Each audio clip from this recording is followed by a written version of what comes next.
Hello friends, welcome back to the channel. Wednesday, March 19th. How y'all are? Beautiful day here. We're on that roller coaster of temperatures now, that time period. This is Wednesday. Monday the high was 40. Today the high is going to be 82. Friday when I go out to St. Bernard Acres the high is going to be 50. So you never know what you're going to get now. So what's up, folks? Hope you're having a wonderful Wednesday. This is hump day, finally. I've got to work tonight and tomorrow, then I'm off for 2 days. Which explains why I haven't been able to do a whole lot of videos. Number one, the weather sucks. Number two, trying to deal with my shoulder and health issues and shingles and all that shit. And having to work every hour I possibly can because I'm putting in a septic system. And it costs money. Even the DIY one, it costs money. Don't let anybody kid you. But that's what I wanted to talk about today, our septic systems. And try to give you some idea of what you got to look forward to if you're buying property or looking for property. You want to put your homestead on, or you want to build a house out on some property. You have to have sewage treatment system. Got to have a septic system. Now I know there are 1,000 ways of doing a septic system. All DIY stuff. You don't have to go through the county. You don't have to go through the state. None of that kind of stuff. You want to put in your own. It's okay if it was just going to ever be the cabin out there at St. Bernard Acres and nothing else, and I wouldn't worry as much about it. But my house is going to be there. Alex's house is going to be there. We are putting in a well. I don't want to take the chance of contaminating my groundwater. So I'm going to do it the legit way. Has to be inspected anyway, so I may as well do it their way since they're going to be the ones to approve it. But here's the deal with it. Number one, I'm going to do it myself for 2 reasons. It's cheaper. It's way cheaper to do it yourself. And as a prepper, one of the things I've always preached, and I don't hear it enough on YouTube and with all these preppers and big time preppers, to me, the most important tool you can have as a prepper in your prepper box is knowledge. Right? You have to learn how things work. Because if SHTF happens, things go sideways, you're not going to have anybody to call. So, and you're not going to have Google around probably. So you have to learn. Doesn't hurt to learn. I'm going to be 68. Oh my God. I'm going to be 68 in 2 months. I'm still learning how to do it. I don't care. It's knowledge I can have and I can pass on to somebody else. You know, when I ran electric out there at St. Bernard Acres, I did all that myself. I studied. I learned how it works. I learned what was needed. I did the entire thing. So if anything goes wrong with it, I know how to fix it because of my understanding of it. Now, am I a state licensed electrician? No. But I know how it works. I can take care of myself if I need to. And that's a valuable thing should we reach a point in society where we're bartering stuff. My neighbor might have an electrical problem. You can't call an electrician. You know, he might need to get help with setting up a solar or something. I learned all of that. I can help him out. Then he could help me out. I mean, that's part of it. Learn. Buy books. I probably got 100 books out at St. Bernard Acres that deals with everything. Electric, plumbing, building, mechanical, engines, just whatever I can think of that I might need when SHTF happens. I've got it out there in hard print. So that's why I'm learning to do it myself. So I can fix it when it goes bad, and I can save money by putting it in myself. So let me give you a couple of ideas of what's going on with me that might help you if you're searching for property or you're wanting to build a homestead somewhere or build anything somewhere. And if you're going to need septic, here's what I'm dealing with. This is Guernsey County, Ohio. I would imagine every county in Ohio is different, and every state is different. look into it before you buy the property. Get a base of knowledge going of what you need or what's expected. I'm not going to, if I did the composting toilet. Oh, no, don't put in a septic. Get a composting toilet. Get an incinerator toilet. Get this, get that. You know what? Composting toilets allowed. I could put in a composting toilet in the house, but I still have to have a system to deal with the gray water. So, and I know you can build a pond and put lilies in it and do whatever and pump it out. It's all got to be state inspected. It's got to be approved. So, may as well do the whole thing and do it right. That's why I look at it. And I just cannot wrap my hands or my head around using my own poop to fertilize my food. I know people do it. I know after a couple years it's perfectly safe. But this whole mind just can't wrap itself around that one. The old saying at work, you don't poop where you work, if you know what I mean. So, anyway, so I'm going to do a legit system. There are many legal systems out there.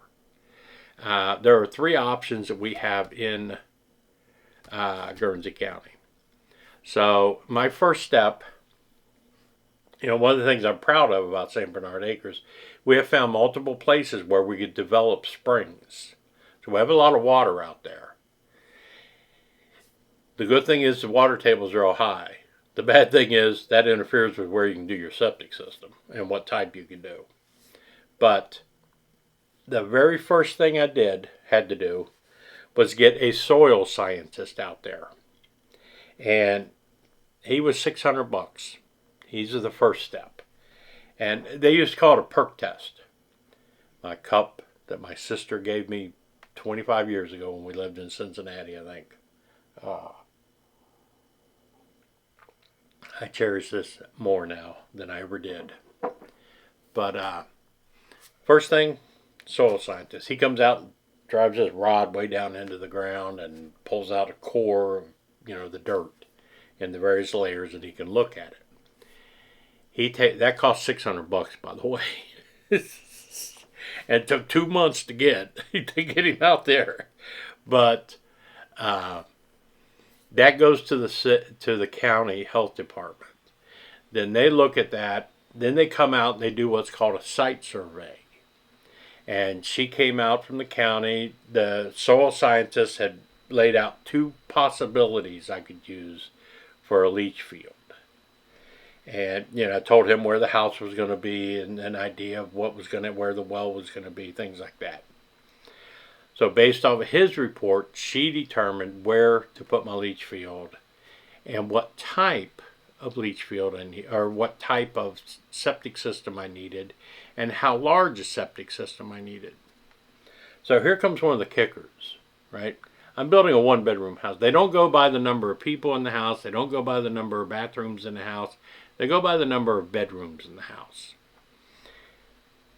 1 bedroom, 2 bedroom, 3 bedroom, 4 bedrooms. That's factor. They factor in 120 gallons per day that your system is going to have to take care of per bedroom. That's how they worked up the spec sheet. I've got a whole folder of books and forms here to where I can, when I take my test, to learn to do my own system. But she came out and did a worksheet, a design worksheet. This is all the figures that she used to determine what kind of system I could use. I didn't want to put in an aerator system because, number one, the maintenance needed on it, and it's way more expensive. Fortunately, I'm able to use a gravity-fed leaching system, whatever they call that. I have my options in that. I can go with the infiltrator chambers for my leach field, or I can go with the standard gravel and corrugated pipe and cover and stuff like that. Right? I chose the infiltrator chambers, and I will explain why. First off, I don't even know why she wrote down 1 bedroom. because it's 120 gallons per day per bedroom is what they figure. So I've got number of bedrooms 1 times 120 gallons per day equals 240 gallons per day. And I'm like, when I started putting this together, I'm looking at it and I'm like, Lindsay, you might have made a mistake here, because 1 times 120 does not equal 240. She said, no, it does in Ohio. Because the very minimum you can put a system in for is for a 2-bedroom. It's going to be 240 gallons is the bare minimum that they figure you're going to have to process in sewage. Okay, that took care of that one. Second problem. According to the soil scientist, my seasonal water table is at 24 inches. That is very high. It's very good if I wanted to put in a sandpoint well of some sort, because you can go down 20, 25 feet with one of those, and if I got water at 2 feet, it's going to be a good one. But when they did the well on the other side of the property line, it's only a 100-foot well. They found water at 26 feet. They just put in a 100-foot casing.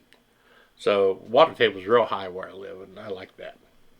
Anyway, so they determined that, and then she determined I had to have 4 leach lines 100 feet long. Which, when I'm building a 1-bedroom house, I did never suspect that I would need that much. But that's what they spec. So guess what? That's what Joe's going to do.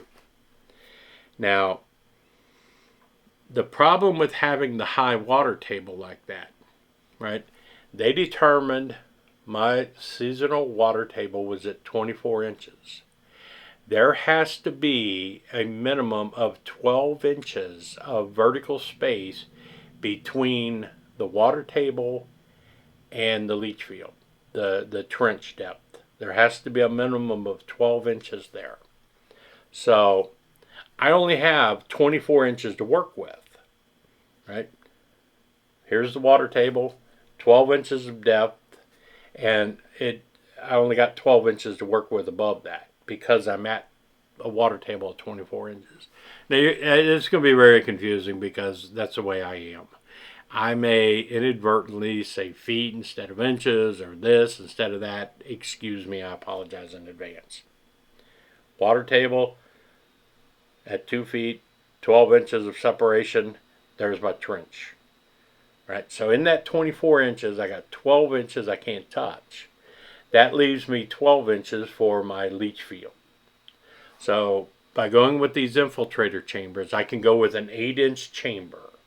Instead of all the gravel and the corrugated pipe and all that kind of stuff, these are plastic.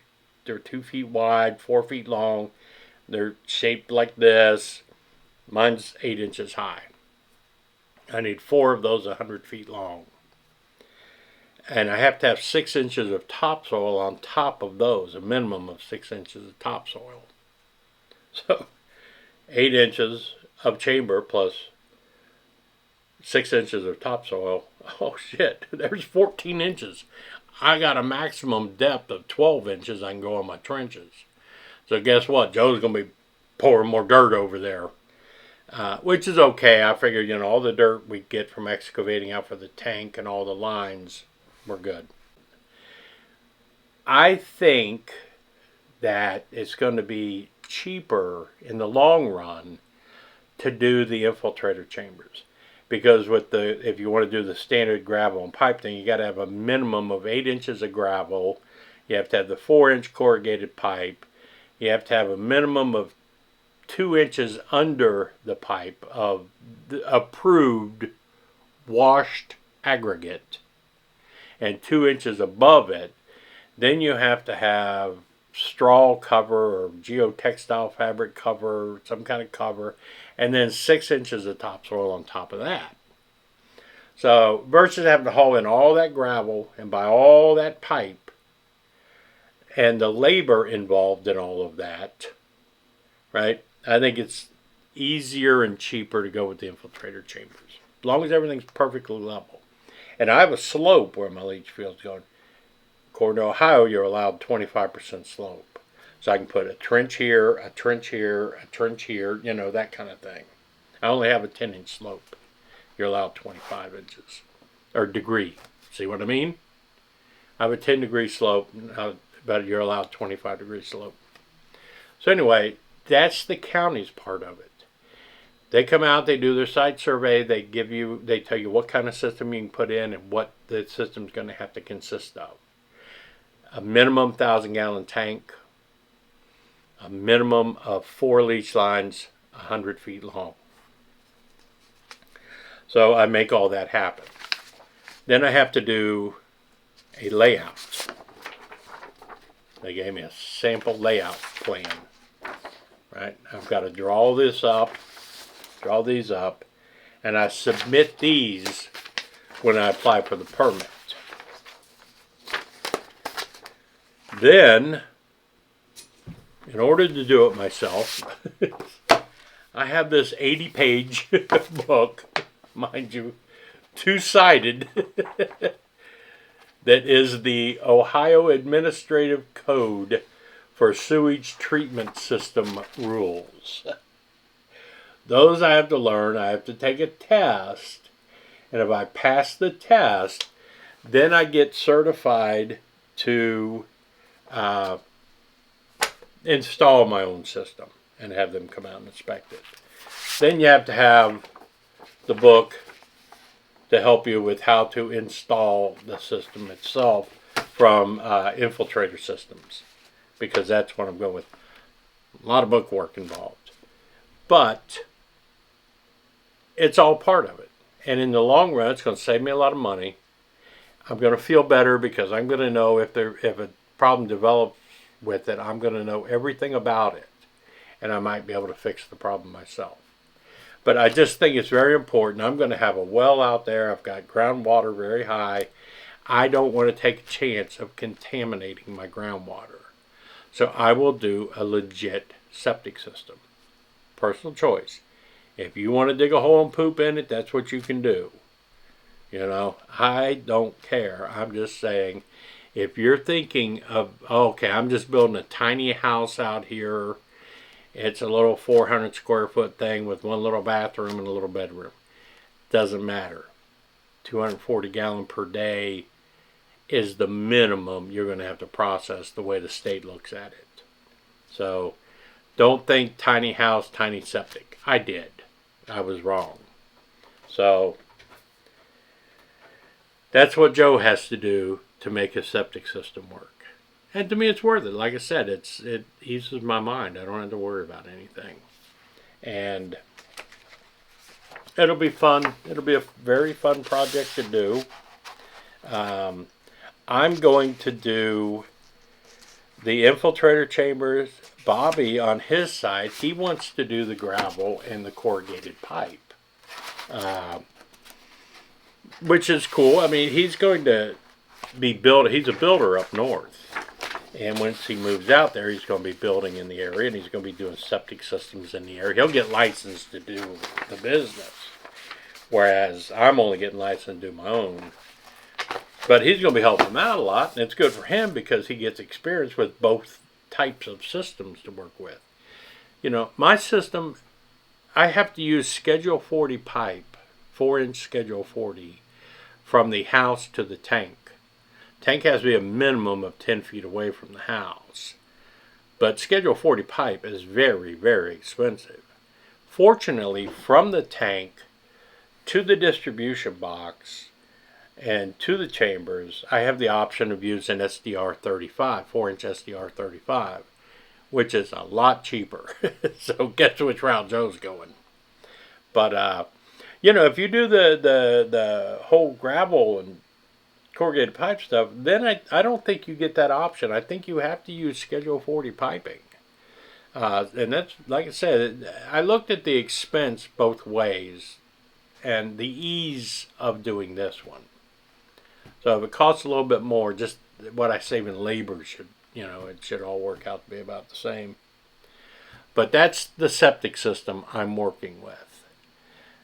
You know, I already spent $4,400. I did a video. I got the tank, the chambers, the end caps, the risers, the filters, you know, everything I need for that. The only thing left is the pipe to buy.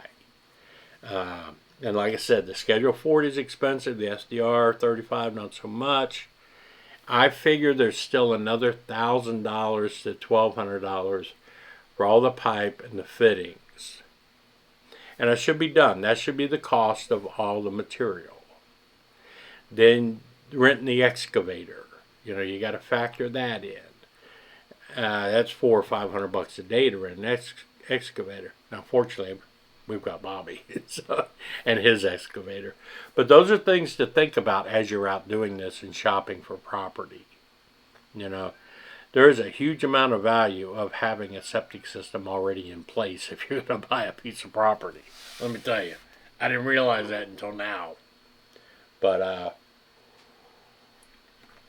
that's some things to think about when you're shopping for property. That's all I wanted to do was let you know what I'm going through and what the county says. Like I said, I feel comfortable doing it legit. A lot of people will tell me, oh, you're an idiot for getting them involved and blah, blah, blah. You want to be rebel without a cause, go ahead. I don't have a problem with that. I'll play blind man and walk with the shepherd. I don't give a shit. I'm doing this the legit way, so I feel comfortable. That's all that matters to me. But that's pretty much it. Like I said, I got more work, you know. I've got this scheduled. I told Bobby, because originally we were going to try to do ours at the same time.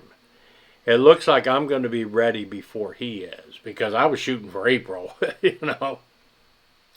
But I told him to pick his day when he wants to do it between May 1st and May 15th. That's when we're going to install the septic system. And then I'll have to have the county back out. They'll have to inspect it, you know, because everything, tank has to be perfectly level and 6 inches topsoil over it. And all the chambers have to be perfectly level and, you know, 6 inches of topsoil over those. So, you know, a lot of work involved, but I think it's going to be fun. And I think it's going to be well worth it in the end. And like I said, May 1st, that gives me enough time to get more money together to buy all the pipe. You know, I've got a couple $100 here. I need probably $1,200 worth of stuff, plus paying Bobby, so, you know. But we'll be able to do it. It just takes hard work. I'm working my ass off, working every hour I can. And we'll make it. There's no doubt. But this is Joe here in Wheeling. Just wanted to have a chat with you. I hope I see you this weekend. We're going to try to put out another video. I got a lot of work to do on the tractor now, clearing the way that the pipes are going to have to run. I got to clear a path down to where the leach field is. So it's all good, you know. But remember to like, share, comment. If you got anything out of this, by all means, let me know. If you got suggestions or different ideas, or if I'm looking at something wrong, it's not too early to tell me, you know. But I'm not doing anything illegal. I'm not doing anything that does not have the county and the health department involved and their inspections involved. Just not going to play those kind of games. It's not worth it to me. And I'm not digging a hole and pooping in the yard. I'm not going to poop in a bucket and bury it in the yard. Right now I use one of those cassette commodes, and when I'm spending the entire weekend out there, a few days out there, I bring that back with me, dump it in the sewage here where it's legal, clean it out, take it back out there. Right? So don't say, well, what are you doing now? Anyway, have a wonderful one. I'm out.